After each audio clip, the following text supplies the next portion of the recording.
Hello and welcome back to What Was That? Recording in the middle of February. I am back in Delhi. Nitesh, hello from Bangalore. Hello, virtually this time.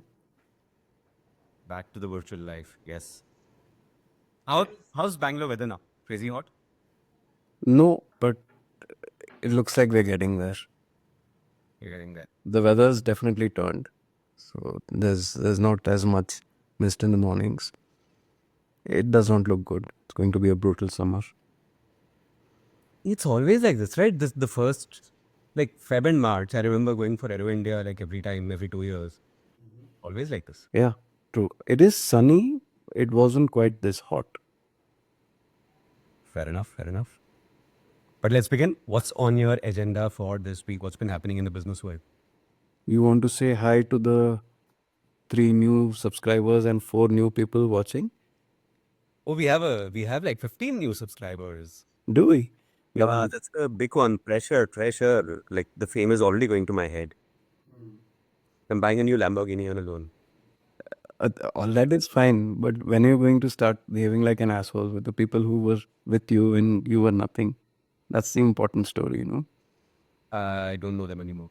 I'm moving to Texas and starting a cult. I read this tweet once, which was actually very telling. Like social media has destroyed our sense of what is a real actual number anymore. Somebody like this guy who's a small Twitch streamer is saying, like, bro, you just got 12 people on your stream. And this guy's like, bro, I got 12 homies watching me as I play, and we're all like jamming, vibing together. Yeah. That's a good deal, right? So, yeah, 30 is good. Okay. Give us a quick intro just to get into the habit. Yes, What Was That is a podcast where we discuss the tech and the business news of the week.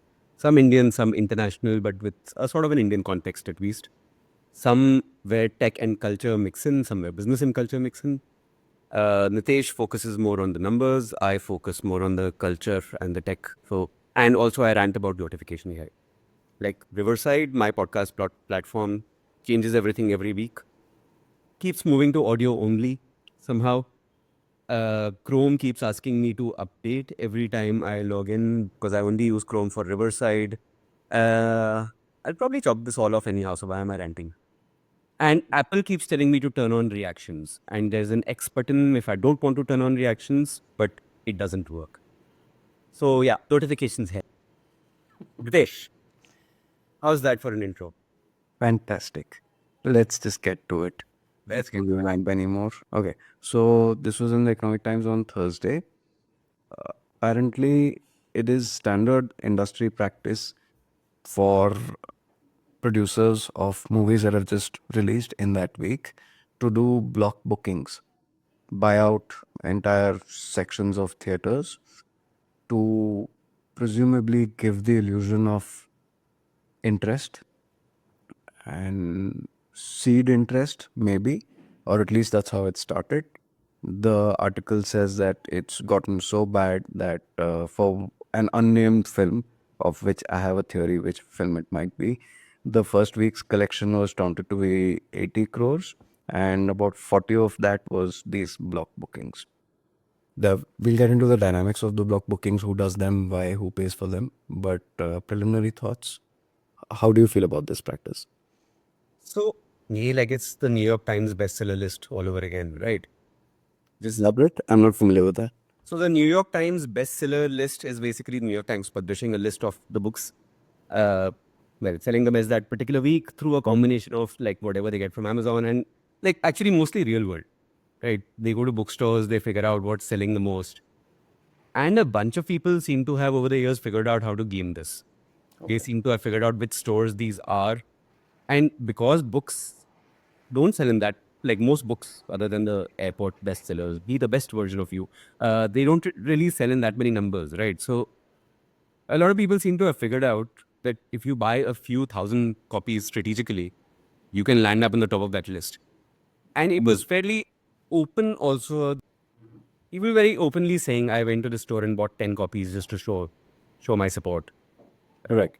Let's bring it to the top of the list. And presumably getting on the list then brings you the volumes that you need to Yeah. really turbocharge sales. Yeah, and then second edition says New York Times bestseller. Right, you get the bragging rights to put that blurb on your cover. So, Mm-hmm. what is this being done for? Is my question. It would have to be a mix of business and emotional reasons. No? Business, because word of mouth plays a big role in determining the fate of movies, increasingly because the life cycle has also shortened so drastically that you have 2 or 3 weeks which will decide the fate of a movie that you probably spent a year making or at least 6 months making. And so it makes sense to want to do this. The problem is when you hit like the 50% mark, right? When you're doing 50% of your sales is just you trying to show volumes in the hopes that people will turn up. The problem is how much of it is okay. And what is the tipping point when you lost the plot? Where you're creating so much illusion of volume that it just collapses under its own weight.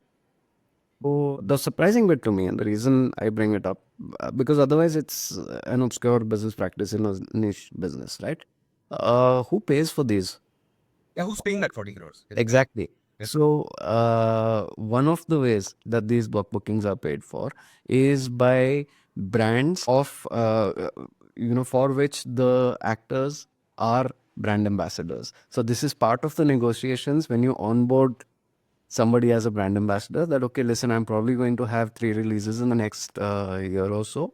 And as part of the contract, if you're paying me, say, 10 crores, you're going to give me a check for just six, and the remaining four, you're going to buy out seats of my movies as and when they come out.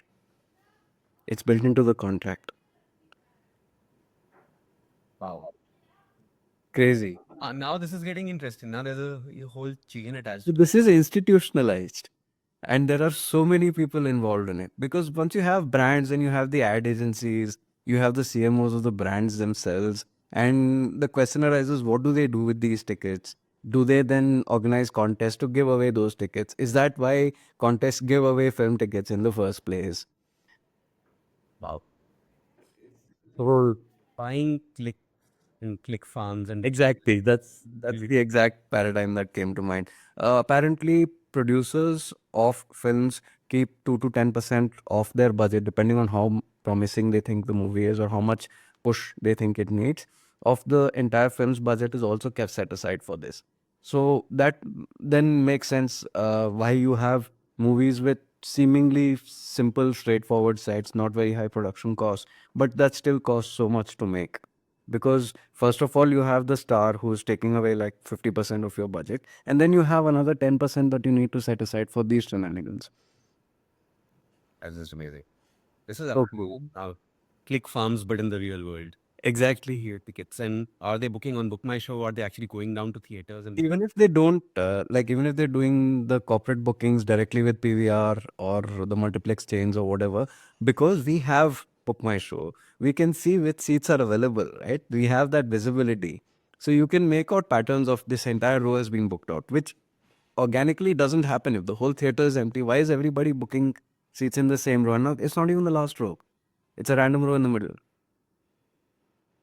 So I like that story for that, for all the implications that it has of how many people must be in the know and must have said, yeah, this is common industry practice. So our man is going to endorse our shampoo and we're going to pay him 60% now. And then the number is made up. There's no such split given. I'm just assuming. And then 40% we are going to buy his movie tickets. and this must be then happening also in Byte, so it must be recorded somewhere. Yeah, yeah. It has to be, right? Hopefully. Obscure The marketing. film industry doesn't have a very good track record in that sense. But the story that I've heard is that it's increasingly corporatized now, and so things aren't so bad. But who knows? That's interesting. Yeah. That's my first story of the week.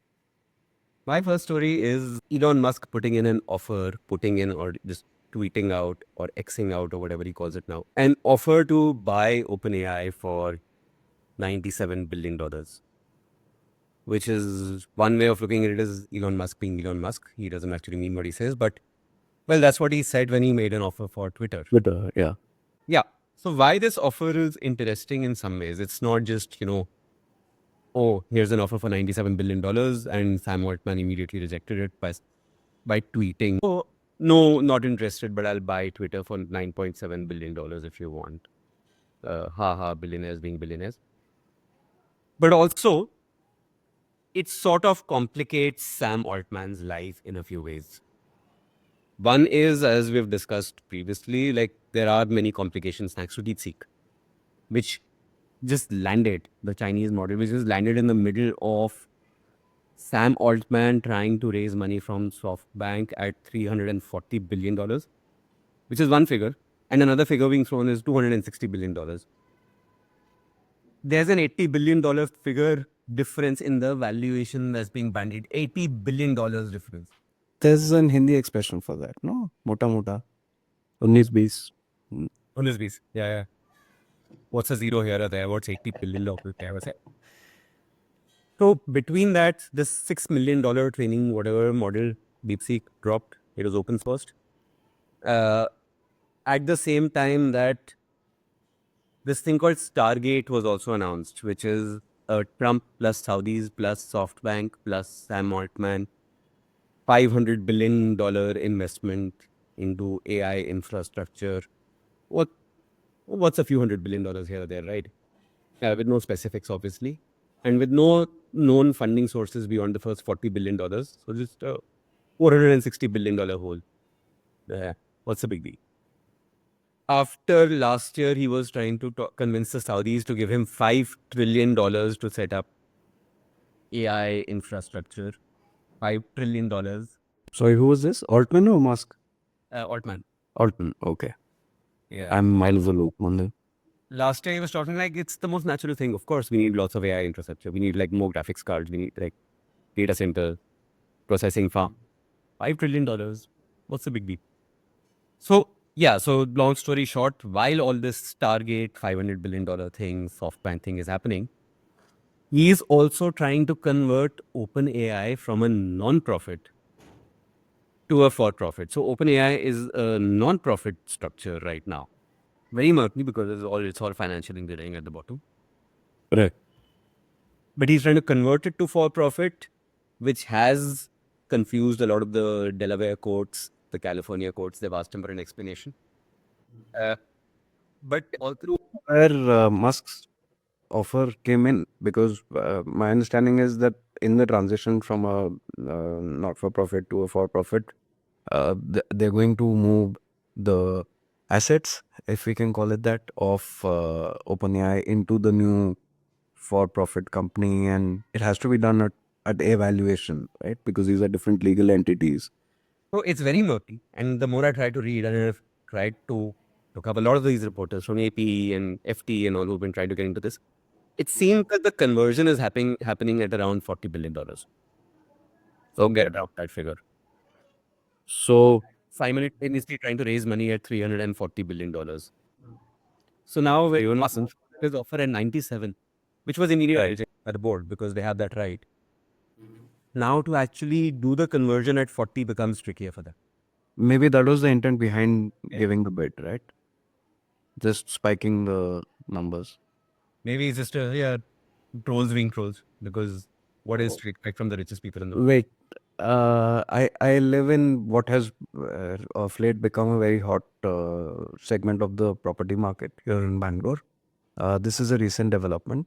One of my neighbors has a small plot of land here, and what he does is anytime any land comes up for sale around here, he'll just put in a bid because these are non-binding and just generally moving numbers up, even though he has no intent of buying it or selling his own property. But every time a new transaction happens at a slightly higher value, the notional value of his property is going up. I didn't realize that he's. What if he actually wins a bid? Someone. Then what? These are not binding, right? They're not legal bids. No binding, yeah. वो broker के साथ sitting and giving a token, and they're not binding. Right? There are, like Musk tried with Twitter, there are 100 ways to get out of these. No, the papers are not aligning, and there's this issue, and there is always going to be issue with the paperwork.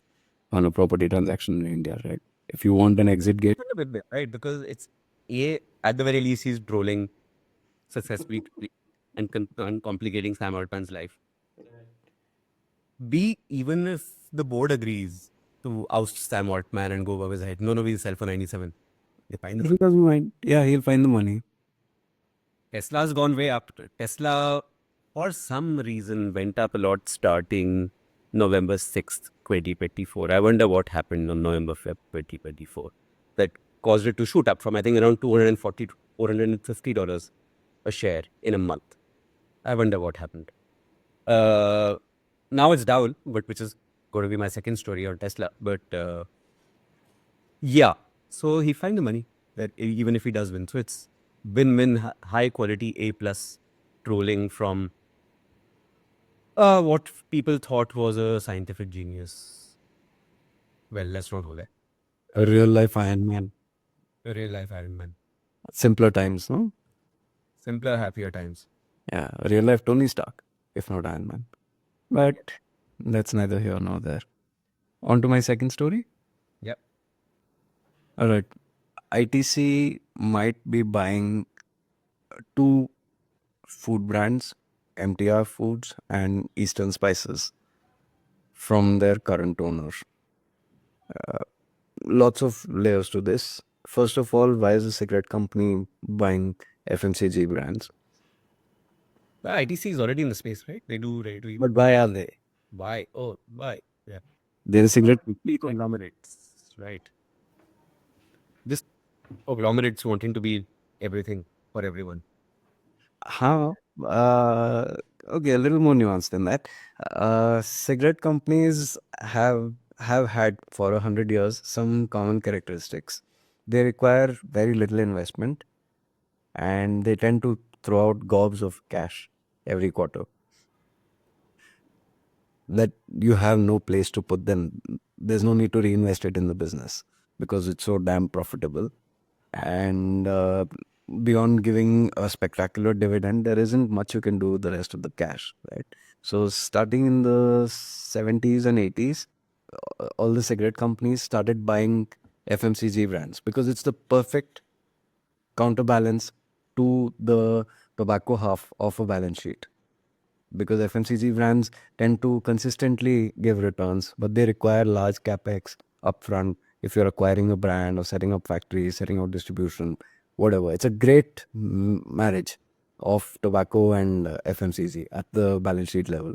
It nicely balances out, and you then get to start a flywheel of profits from both companies. The most famous example of this is RJR Nabisco. RJ Reynolds was a tobacco company. Nabisco was National Biscuit Company of the US. They both merged in 85. And then there was a hostile leverage takeover done by KKR, which was the subject of Barbarians at the Gate, one of the best books, business books written in the last 50 years. That was So, oh, it's awesome. It's awesome. Very nicely done, and it's aged beautifully. So ITC in India has been following the same playbook. They had started hotels as well, which they've recently hived off into a separate company. But the FMCG part of it is still married to tobacco because they both need each other still. And so ITC is broadening its portfolio of brands and acquiring MTR, which has ready-to-eat foods and various products now, and Eastern Spices, which is like a masala brand. So that's the acquirer part. Who is selling? The the current owner of these brands is a company called Orkla, Orkla. I hope I'm pronouncing that right. This is a Norwegian, Wait, what? exactly, a Norwegian company owns uh, an Indian ready-to-eat food brand and an Indian masala brand. They bought MTR in 2007, I think, if memory serves. Including the food chain, including the restaurant. No, that's a separate business. But same origins or just completely unrelated? No, same, very much the same origins, the same brand. I live less than a kilometer from MTR. MTR, for the uninitiated, is a Bangalore institution. It's a nearly 100-year-old, or maybe more than that, no, restaurant that has been serving excellent food for almost its entire existence, and it's a Bangalore landmark, right? So one of the second generation of MTR started this brand, a visionary called Sadanand Maya. I know this because I'm a Bangalorian. And so they started this brand of FMCG products, same brand name, MTR, ramped it up really fast, sold it to Orkla for 300 crores, something like that, back in 2007. uh, Visionaries on both sides of that deal. Sadanand Maya for starting that brand at a time when nothing like that existed, and Orkla, a Norwegian company, finding a small Indian brand getting in on the India story before uh, pretty much everybody. Wow. Yeah, bizarre. And they've done well on the deal. I'm sure they've put in money since, but they've grown MTR quite a bit. They acquired Eastern Spices, which is a classic masala brand, 2 years back. And so now they're looking at exit options. It's an investment group or club, so this had to come to an end sometime. So they're trying to you know sell the whole thing, lock, stock, and barrel, to ITC. If that doesn't pan out, they might consider an IPO also. I have a few questions. Jared, first, let's do some absolute bottom tier clickbait. Rameshwaram is so much better than MTR, isn't it? Oh, don't go there. Tier clickbait. This will get us angry engagement. Wait, 8 likes. 8 likes. It will get us 8 comments. No, I'm not going to dignify that with a response. Oh, neither am I. I love MTR. Yet I hate Rameshwaram. It's butter with a bit of dosa mixed in. But yeah. So, second question. So, yeah, what I know about the ITC cigarettes business is A, they are still a fair bit of a monopoly, isn't it? Like a huge part of the Indian J. Abuse of monopoly power aside, they control like a what percent of the market? 90 plus? No, no, no. It's not that high anymore. There are GPI, Godfrey Phillips India, which has Marlboro and a few other brands. They've got decent market share, and fewer new smokers are coming on board. That's a problem around the world now because their existing customers have this pesky habit of dying off, and new ones aren't coming on board as much. So not the absolute behemoth it used to be, say 20 years back, but still they have We're going up. quite a bit of momentum and quite a bit of cash. They are rich. Are sales going down in absolute numbers? I have no idea. I'm not tracking the company. Because I was just trying to ask whether it's that crazy profitable, this business. Why are new entrants not coming at a cheaper? Yeah. There are Because they're taxed to hell. But still, right? so there are regulatory hurdles. Uh, it's not a sexy business to be in the sense that you're going to have trouble fundraising at all levels unless you go the way route like Jewel did, and even they imploded, right? Then for India at least, my theory is it must be regulation only that makes it hard because uh,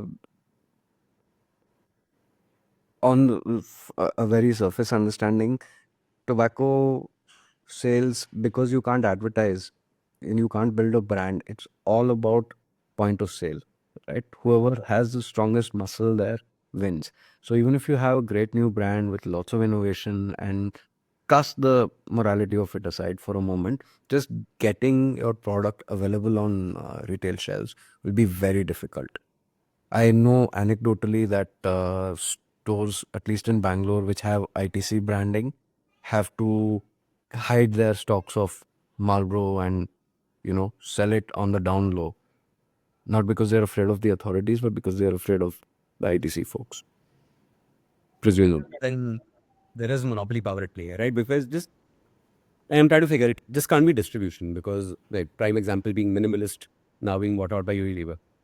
Like, well, right, the distribution giants are buying up brands who sort of are sweeping the floor from under them.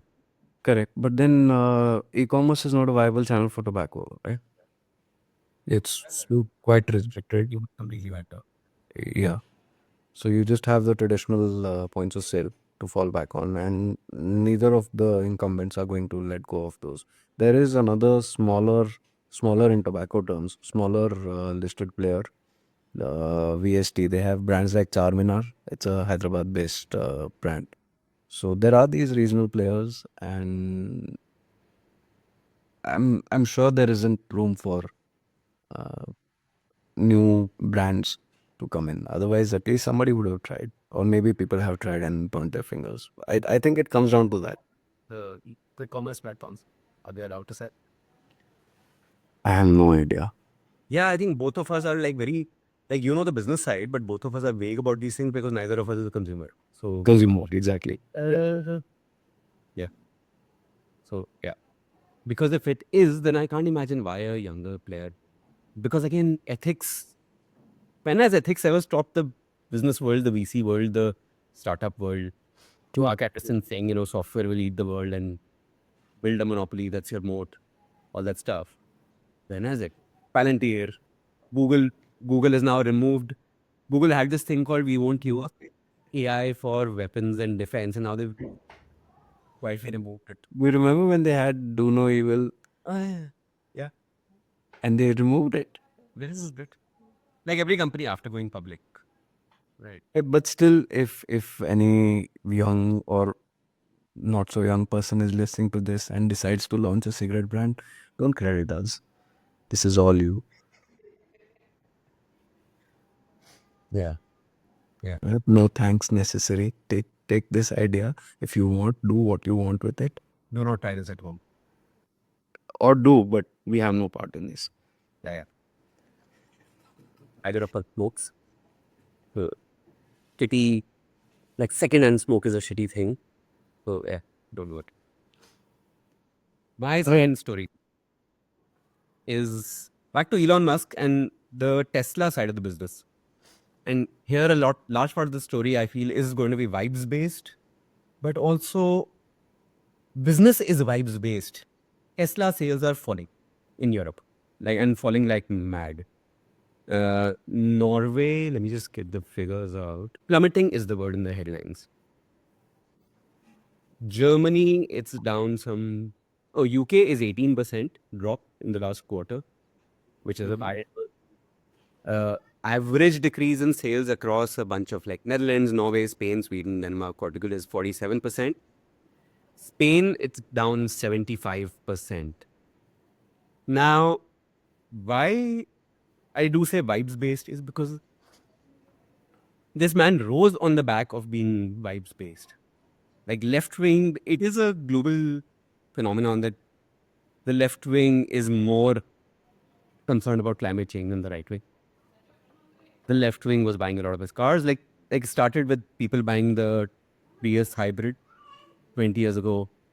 Where like Leonardo DiCaprio had one. Famously, yes. Yeah. Like a lot of people making statements that look, we care about the environment, so you'll buy this car. Virtue signaling, it's called. Virtue signaling, yeah. Which is a term that's bandied about like overly much, but in this case, it probably actually makes sense. Actors doing this to show that look, they care about the show, and then they'll go to the airport and hop into their private jet. So, but yeah, look, I have a Prius. So Tesla was, to a large extent, built on sales from left-leaning folks caring about climate change. Now, in the last few years, as the man himself has gone right, and I don't think it's even circumstantial anymore. He helped elect Donald Trump. He very publicly helped elect Donald Trump. He put some $200 million into his campaign. But I had done Nazi salutes on TV. As one does. Aired on. So, Germany has a party called the AFB, which is extremely right wing. Extremely, extremely right wing. He's openly now writing editorials and appearing on their screens saying, yeah, vote for these guys, I support these guys. They're the only feature for Germany. They are the neo-Nazis. So the vibes are now that he is extremely right wing. And he's expecting car sales from the left, which is more concerned with climate change. And also earlier, if you wanted an electric, Tesla was far ahead. Now the technology also, like the traditional guys who actually know how to build cars from the inside out, they've caught up. So thoughts?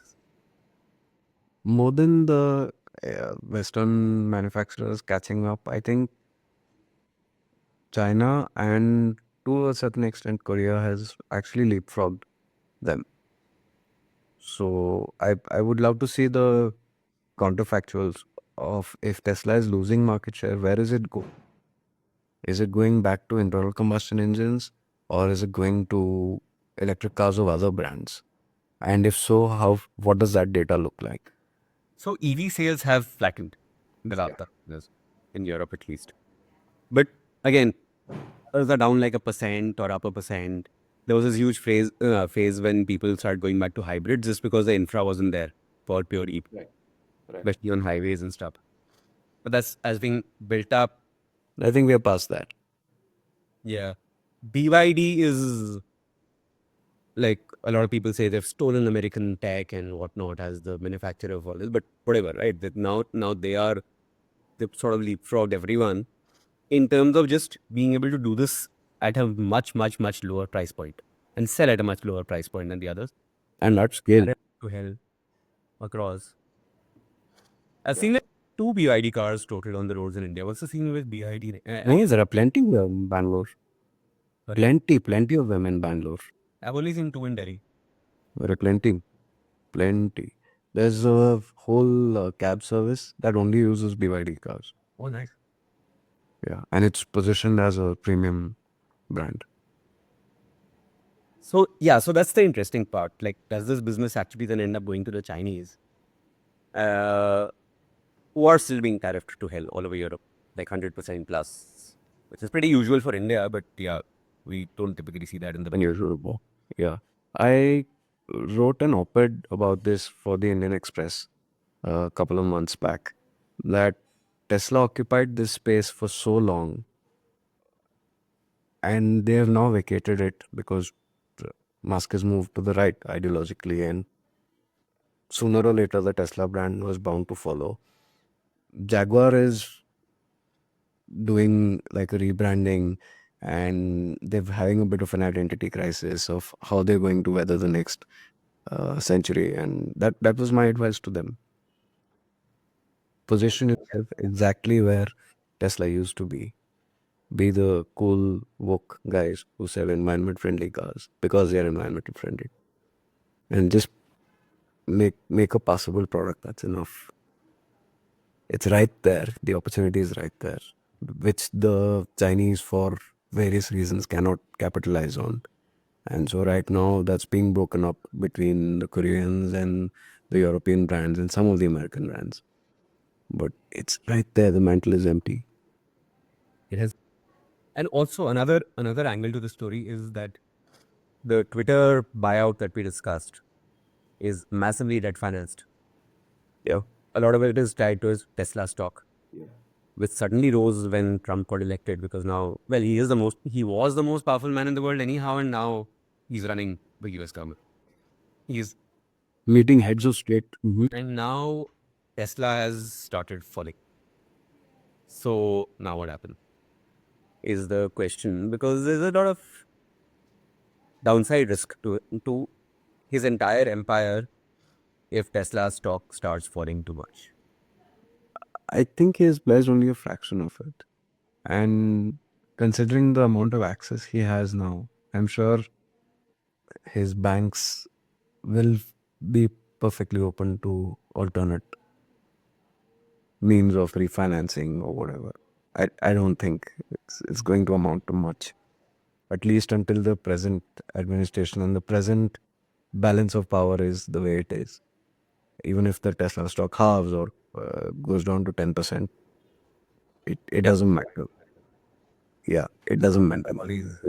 He's reached escape velocity. These pedestrian concerns won't affect him anymore. But yeah, so if you're setting up a cigarette factory or you're buying Tesla or Adani stock, we did not recommend it. Don't credit us.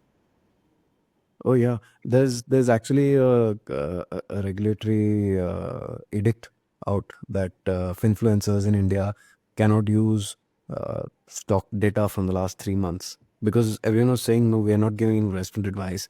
We are doing educational content, right? So SEBI said, okay, fine, you're doing educational content. That's great. Why do you need new price data then? You're teaching charts or whatever, right?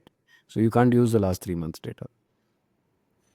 Would be funny if our podcast with Gets flagged for that. If our 17th subscriber is the SEBI chief, yeah, that would be.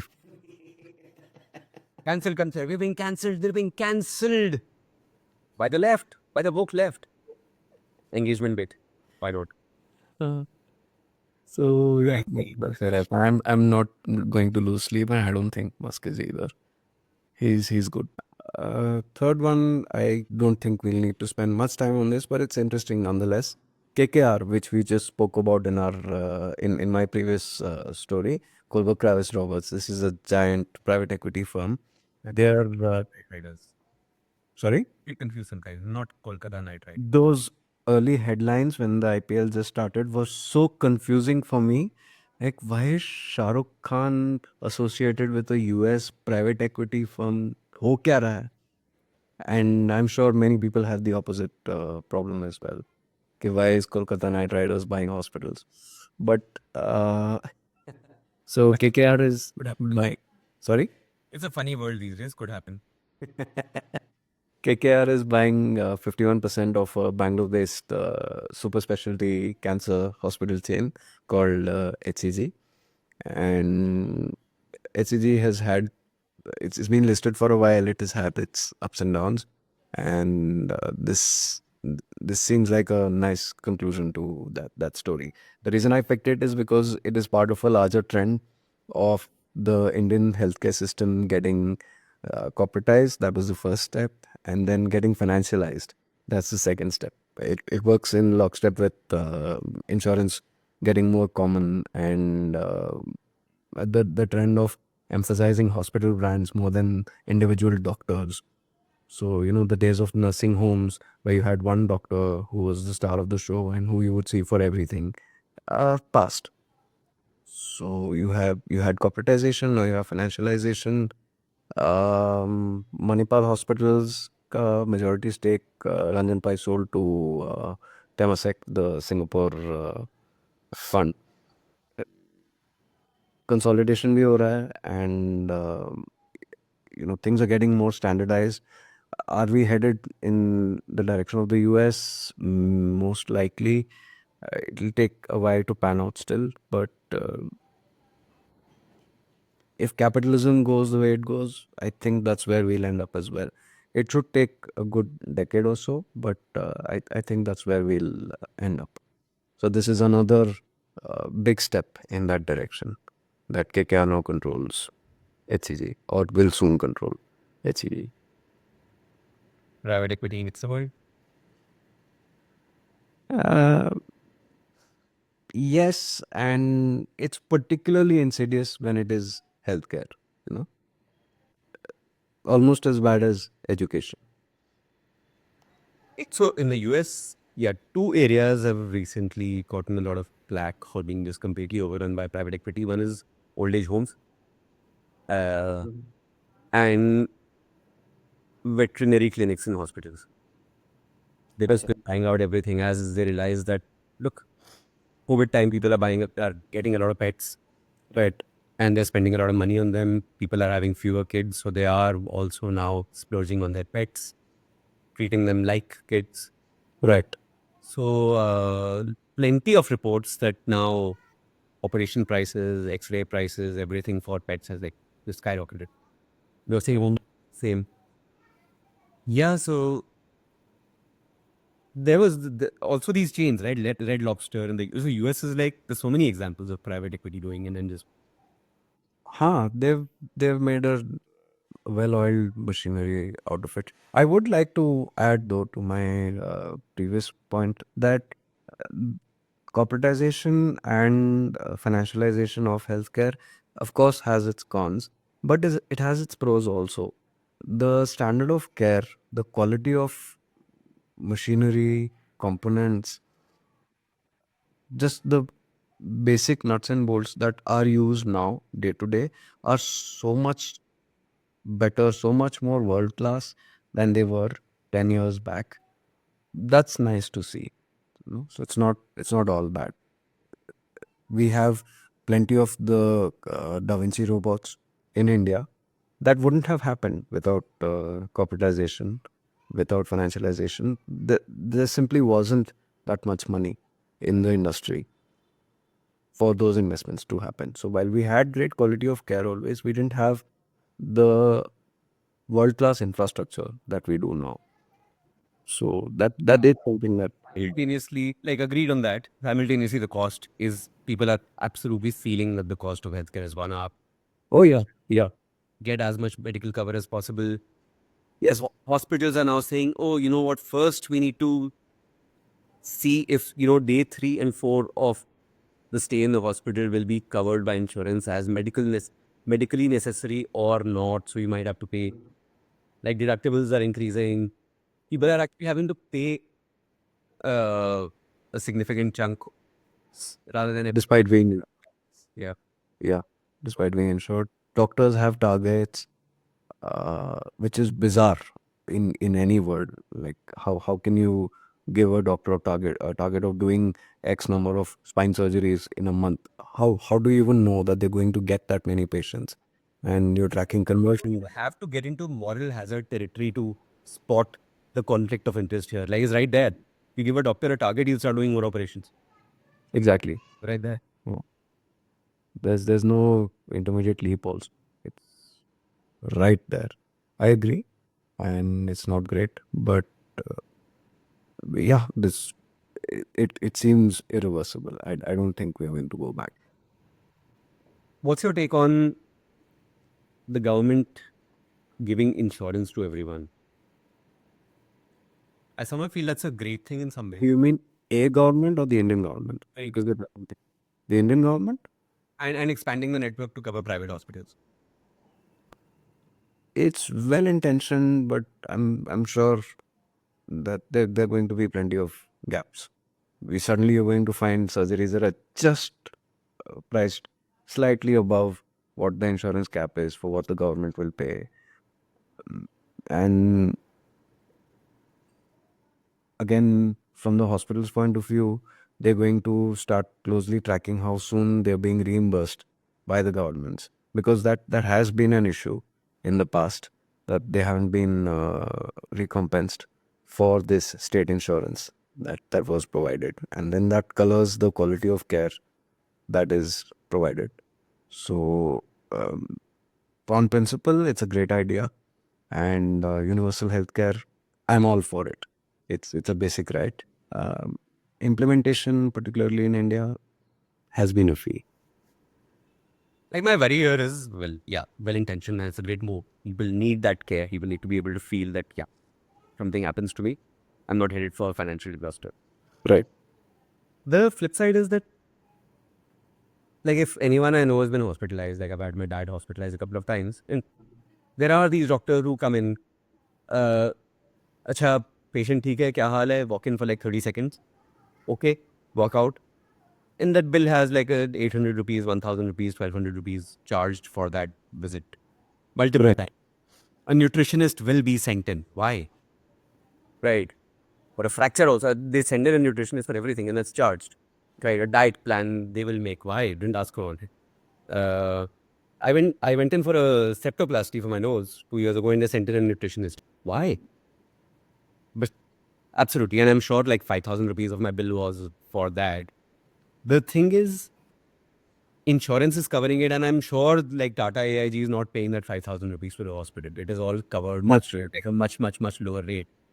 Yeah. But if private hospitals are now getting reimbursed by the government for this kind of insurance, how does this then work? Is the government machinery, is there one body which is then doing these negotiations with the hospitals and driving the prices very low and actually making things more efficient for everyone? Or is it just going to be more corporatized based, just being reimbursed by the government? I have a tangential example that might throw some light on this. A few years back, the government of India capped the prices of stents because they thought that the stunt making companies are doing price gouging and it's gotten out of hand, and left, right, and center, किसी को ज़रूरत है ना है, they're putting in stunts. So we're going to cap the price at 35,000 or whatever it was at the time. And immediately, what happened was that we stopped getting the best stunts. Simple. Stunt companies just stopped importing the really high end ones because they couldn't sell them here at a price that made sense to them. Are those profits justified is the secondary question. But the immediate second order effect of that was that the quality of care dropped because of a well intentioned edict. I think the same thing would happen here if in the negotiations, a government body, presumably a Babu somewhere, negotiated with Apollo hospitals or whoever and said that this is the most that we're going to pay for an IV cannula, for example. You can bet your ass that they're going to do everything they can to then minimize what barely clears the threshold for an IV cannula while still meeting that price. The whole incentive structure is perverse in this case, you know. Broad level, what's the way out? In my head, the way out is for the government actually to improve healthcare and have great government hospitals and clinics. And for example, these, I think they're called the Jan Aushadhi centers, the generic chemists, government, Raya, who sell all kinds of generics. Now, quality of generics aside, that's a completely different discussion. I am totally not. Exactly. That's what I'm getting at. Yes, but then when you cap the price at something, and then But then, this is not the government capping the price of privatized medicine. They're saying we'll sell the generics, so at least people have a choice. yeah, but in their procurement, because the government isn't making these medicines themselves, right? They're procuring them, they're putting out tenders, and the lowest bidder wins. How do you think the lowest bidder will win? Yeah, fair enough. Like a lot of Then, see a lot of things. So, for example, the stent example that you gave, a lot of government interventions seem well intentioned, but like with the subtlety of a hammer. Like other examples being the FBI norms in e-commerce, right? Choose whether you're a platform or a marketplace, or choose whether you're a manufacturer or a marketplace, sort of, right? Which like the Pario retails are all well intentioned because like we discussed with the Zomato example, that basically the marketplace is also becoming a manufacturer. They have access to the data.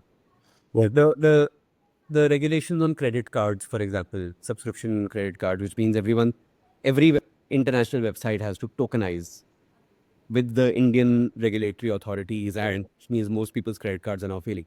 Well intentioned because there's so much crap happening in the name of subscription billing. correct. Like I love the fact that I have that SI Hub website and I can check what is actually going to hit my credit card store on a subscription. Fantastic. Right. But blunt force and just poorly implemented. So yeah, maybe what we need is better strategic, better thought out policies from the government. Like well intentioned, absolutely. But yeah, maybe they didn't think through the consequences. All right. On that happy note, what's the step? Last story is very, very quick. The Samsung S25 Ultra flagship rolled out a couple of weeks ago or 10 days ago. And it came and went from the news, which to me is fantastic. It's basically not as hyped as flagships used to be. Right. All everyone is pitching is AI features, which anyhow right now don't work. Apple Intelligence Cake. And these guys are also saying, oh, just talk to, I don't know, they'll even call it Bixby, the assistant anymore, but whatever. But no hype. And for me, the story is the fact that there is no hype anymore about around phone launches because it's gotten incremental. Phones have now reached where PCs reached a few years ago. That they're good enough. Processing power is good enough. RAM is good enough. Uh, Change is incremental. And most of the work that we actually do on a daily basis. Like for example, for most people, the MacBook Air M1, which came out I think 7, 8 years ago, We are now on the M4 generation and the M1 MacBook Air, which is now available for like 50, 55K, Right. is great. It's still fast enough for what most people do. Or 90%, 95% of people. That's enough.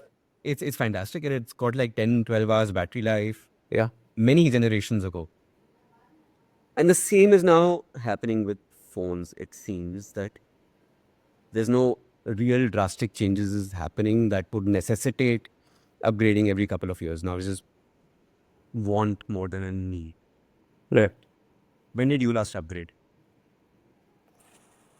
I'm 3, 4 years. I think I don't even know. I don't know which model of phone I have, Yeah, exactly. which is such a nice, happy place to be in. Because like like iPhone coming out 2007 and the first few years after that, it was wide, but lots of drastic changes happening. Yeah. They're boring now, and that's great. I love that they're boring. Because technology has gotten us to a place where they're replaceable and the average phone is good enough for most people. That's my third story. Nothing deeper than that. So we actually are ending on a happy note. We are ending on a happy note. That's nice for a change. Otherwise, it's always gloom and doom. No?